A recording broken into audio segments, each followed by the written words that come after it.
Okay, in the following 30 minutes or so, I'd like to bring to your attention another feminist collective of artists and writers called the Nemesiache, based in the south of Italy, in Napoli.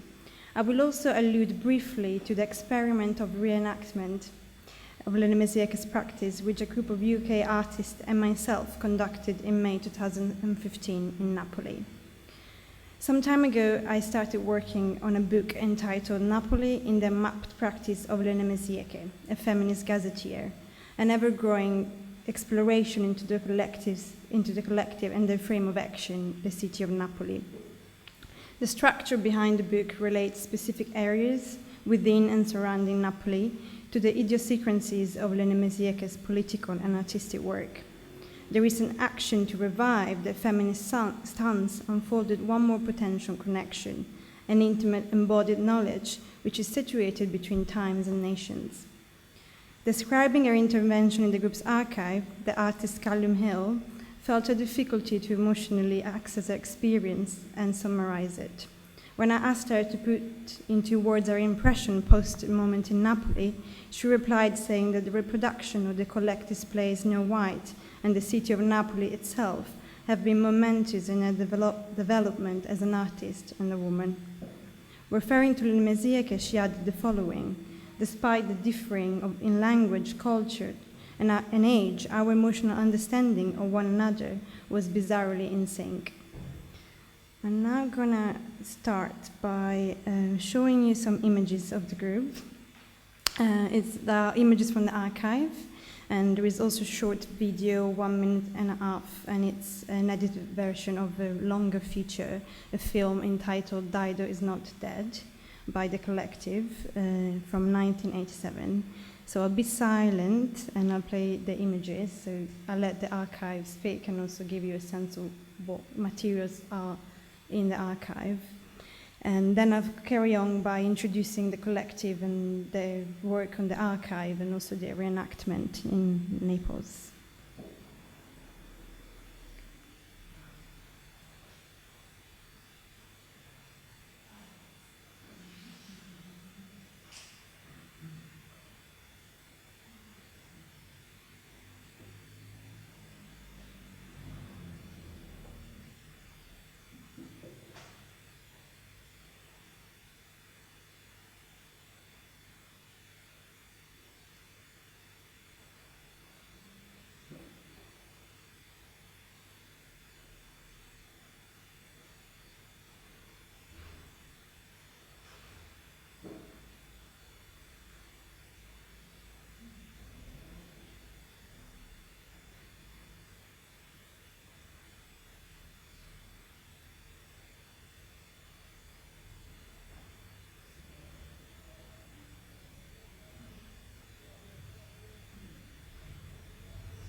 Fermi!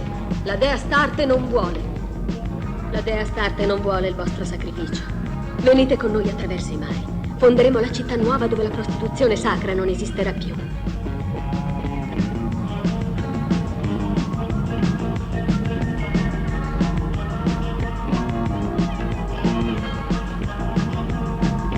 Perfido!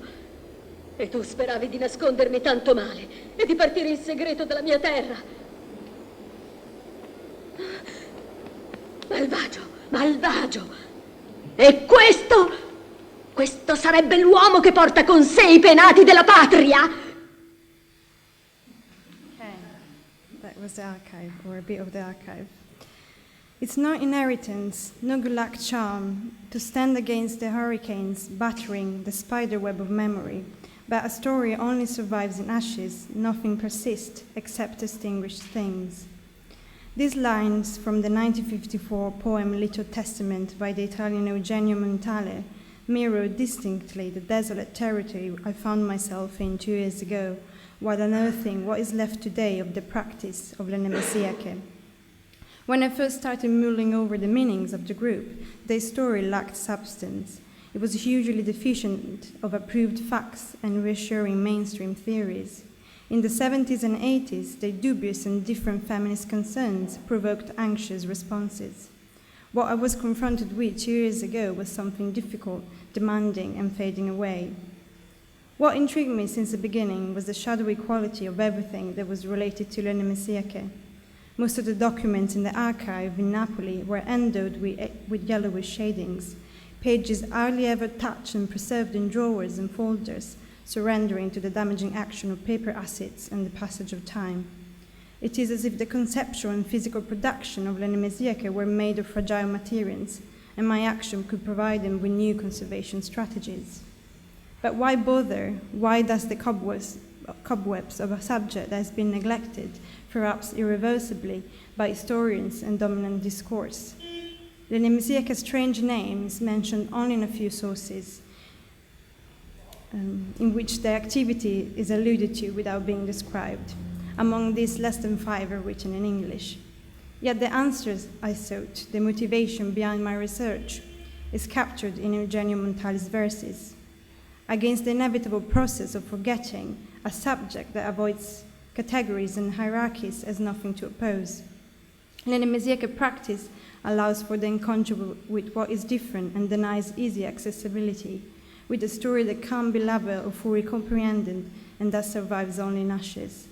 Clearly, at one stage of my exploration, I had decided that the lack of tribute to Le Nemesiache had been almost certainly determined by personal taste and gender difference. To give a satisfying picture of Le Nemesiache to other individuals, I had to let myself identify with their performances, films, and books. As Giorgio Agamben discusses in his essay Special Being, what is without substance exists not only in itself, but in something other than itself. Its essence, that is, its visibility, occurs only when this unsubstantial being is reflected into something else. Its revelation lies in becoming seen. My work on Le Nemesiache could be a mirror of their immaterial significance, as well as welcoming light and revealing other people's theories. To reflect means to return one's own thoughts on a subject.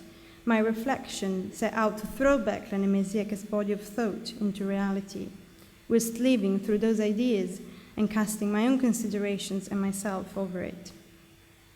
Given the uncertain nature of the subject, this was the first time an archival research project had demanded me of an indefinite amount of time for inhabiting this disorienting space, and time for looking at and listening to it differently.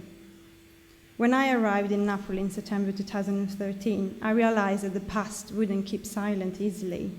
For 10 days, I stayed in the house number 308 in Via Posillipo. This flat on the 6th floor of a building was built by Lina Mangiacapre, the initiator of Le Nemesiache, in the early 70s, and it was home to the meetings of the collective. After the artist's death in 2002, this studio became the base for the association Les Tres Guinées, the Three Guineas, which is animated by the work of a couple of the previous members of Le Nemesiache. Slowly, these people are still promoting the work of the collective. From my preliminary investigations, the only evident truth was that Le Nemesiache were artists from Napoli who allowed only women to participate in their productions. Ranging between 6 and 20 in number, Le Nemesiache were active between the 70s and 80s. The founder of the group, the artist and philosopher Lina Mangiacapre, worked as a cinema critic and journalist for famous Italian papers such as L'Unità. In 1976, she founded one of the first women's international film festivals in Europe, called Rassegna del Cinema Femminista di Sorrento. In 1990, she was awarded the Italian National Culture Prize, and since her death in 2002, the Venice Film Festival has celebrated her feminist preoccupation by awarding the Lina Mangiacapre Prize. Mangiacapre exhibited her paintings in France, Germany, Greece, and the US, and yet her manifold practice has been waiting to be put down on the page for a long time. Marble tiles decorated with orange details, a feminine figure sculpted on the bath, hats and glasses scattered around pictures of Mangiacapre, canvases by the artists in every room, and archival documents hiding tables and hidden in a few ottomans. Each piece of furniture in the flat in Via Posillipo is a fragment of the feminist collective history. Mangiacapre's aura emanates from the space and its objects. Yet during my stay in Napoli, the most consistent, uninterrupted, and almost aggressive flow of words came from the people. I met and interviewed Teresa Mangiacapre, Lina's sister, and two other members of the group, Silvana Campese and Fausta Base. The discussion with them was spontaneous, continuous, and unexpected. Recording their voices was a challenge. Napoli itself is a remarkable site of piercing sounds.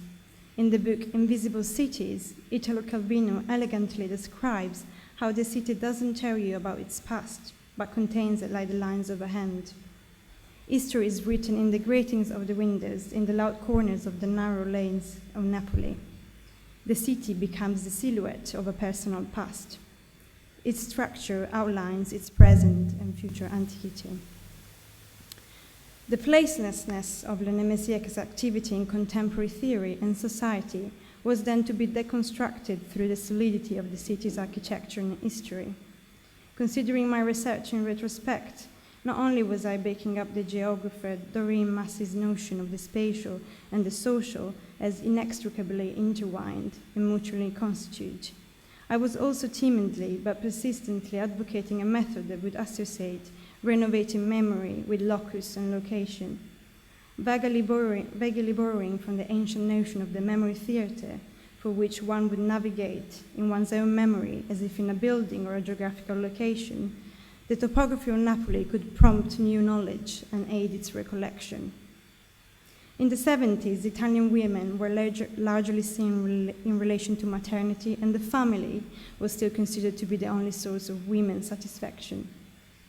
The role of the family was particularly evident in a closed environment like Napoli, where many forms of employment relied on family relationships, and where emancipation was strictly connected to work possibilities. In 1970, Campania, the region to which Napoli belongs, had the highest rate of marriage of any Italian region. Le Nemesiache represented a perennial community. Their use of names give a sense of the attributes and objectives shared within the group. The name Le Nemesiache derives from nemesis, the Greek goddess of revenge against hubris, which means arrogance, a quality that Neapolitan feminists consider inherent in the personality of men. Niobe, Ilitzia, and Daphne are among some of the mythological identities adopted by these women, while dryads, naiads, and oreads were the legendary nymphs who inspired them. The study of mythology is, in fact, one of the prominent factors that held the diverse activities in theatre, film, poetry, performance, and the visual arts together. Imagination was then a weapon in women's hands. In this spirit, between the 70s and 80s, Lina Mangiacapre wrote 3 novels, 2 collections of poems, and 2 theoretical texts on cinema. Together with Le Nemesiache, she directed 5 films and 6 theatre performances. In 1987, the group founded the feminist culture and feminist magazine Manifesta. Until the 90s, they constantly instigated a high and undefined number of political actions. Le Nemesiache addressed the subjects recurring in Italian feminist groups in an unconventional fashion, resulting in original creations. Autocoscienza, or consciousness of the self, was a term coined by Carla Lonzi to describe the activity of consciousness raising, which Italian feminism imported from North America. The meetings, unattached to any other institutions, were exclusively for women and were meant to offer spaces for the discussion of individual stories and personal experiences. Psychofavola, or psychofable, was a performance of uncanny revelations as well as an activity of consciousness raising pioneered by Mangiacapre. This was the most significant among the ceremonies recurring in her flat in Posillipo. In the space as in the city, beauty and harmony were sought in the reenactment of stories, fables, myth, and dreams that could liberate women's emotions. Words and intellectual thought were disregarded to make room for the physical staging of anxieties and women's issues. In some occasions, the involvement could be extreme and close to sheer transcendence. One of Teresa's memories exemplified this. During a meeting in the region of Calabria, while on the shore surrounded by the other women, she separated from the group and followed the impulses coming from her body. As she recalls today, while practicing the psychofable method, she lost control on her corporeal senses. She wasn't acting anymore, but just being, and finally manifesting her true nature. This new interpretation of myths, fables, and dreams created spaces in Napoli where women's creativity was released. Following the method of the psychofable, the meaning of ancient stories was revised, liberating these women's ideas. Not words, but bodies and images would permeate through this exceptional practice. Cinema, theatre, and visual arts are the territory of women's vengeance. The group predicted a future where the false masculine concepts would be defeated by images and the truth of aesthetics. In their 1977 manifesto entitled Manifesto for the Appropriation of Our Own Creativity, the Nemesiache say, "We denounce the violence which deprived ourselves of our bodies, of our expressions, and of our extensions. Creativity is political, it is live, routine, erotic, in harmony with nature and the cosmos. We reject the distinction between the creative and productive phase. We reject the a priori interpretation of a reality which is not accepted as experience. We burn publicly all the expressionist, cubist, abstractionist, Dadaist, and surrealist manifestos because their elaboration through the excuses granted by the arts have taken contents and scientific discoveries from women and then used them against women themselves. Cinderella, Snow White, Ophelia are titles of some of the plays they devised and performed around Italy, triggering protest as well as women's participation and solidarity. In 1973, a basement in the buzzing area of Arenella, Napoli, hosted Le Nemesiache's first theatre piece entitled Cinderella, a Feminist Psychofable, and you saw some photos from the presentation. Behind a small door in a cellar that was converted into a theatre using simple props and a red paper lantern, Le Nemesiache enacted the alternative reading of the story of Cinderella, a revealing story that was meant to reverse men's spatial and narrative power. Some newspapers criticized the many flaws of the show. The performance followed the model of the Greek chorus, but was short of props and appropriate costumes. Yet the Nemesiache chased their artistic fallibility. In their 1973 manifesto entitled We Denounce, We Reject, We Claim Back, We Express, Us and Theatre, the group concisely stated, "We reject technical knowledge, we claim back imperfections, imperfections seen as life, as endless possibilities. Man needs perfection, categories, to limit life and force it into a definite system. Is terrified by our analysis and judgment. Critique and technical validation don't exist in the present. Intervention, action, creation exist." And I think this is a very good link to what I'm going to show you now, which is a video made by Callum Hill, one of the artists who participated in the residency in May in Naples. And I think the link with creation was unconsciously, I think, the question that we kept asking ourselves why we were there, and also consciously how do we get to creation, or what does a creative act entail, and how do we go from something that's already been created to something else, and how we relate to it. And this video has been edited for the presentation, and I think it retains very well many of the multifarious ingredients of the group's research, but also of this research itself. It includes original footage from Le Nemesiache's archive, images of one of the members' house in Napoli, and the text of the play Snow White, which was translated and adapted when we were in Naples during the residency. Okay.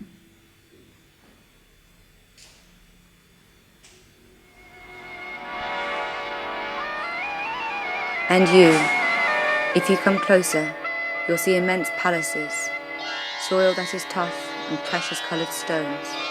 You'll see things running, an eternal magic. There'll no longer be sleep, and the city will be set on by lights, which you'll be able to turn off whenever you like. A witch is treating you a prisoner. She is scared of a power you'll get she won't understand. And you shall ask her, who is man? My voice, your voice, the heart of the moon. The tides, life shall sing, shout, dance. The sea rises like foam. Natural cycles have become ways for violence. Men are searching and we shall find them, moved by the scent of blood, ready to sacrifice Snow White, now stained red. Yet red and white are not opposite, and violence does not always rise with the tides. You shall imprison her if you want to find her. With your nails that can harm emptiness, your face like snow, your snake-like eyes, your laugh.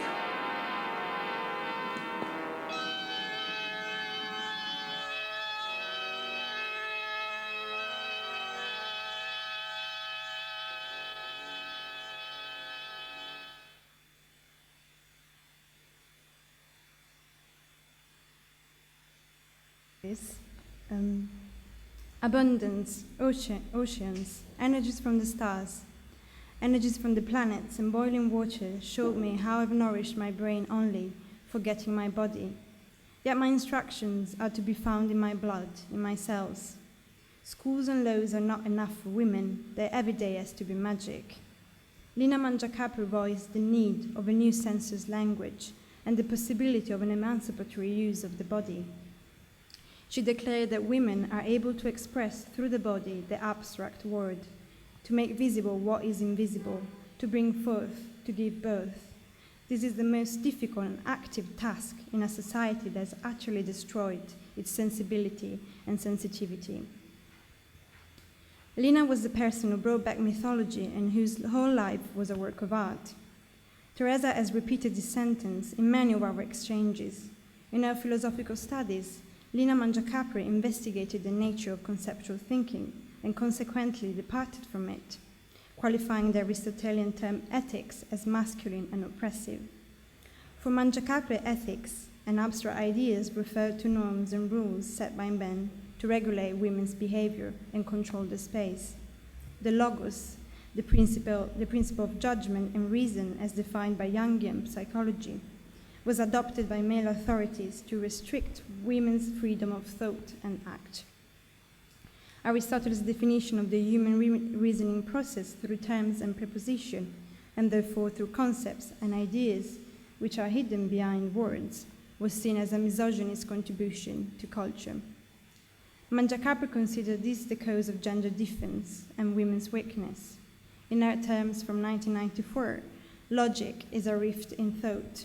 It was born out of a wound, a cut. This rift produced an alienating philosophy.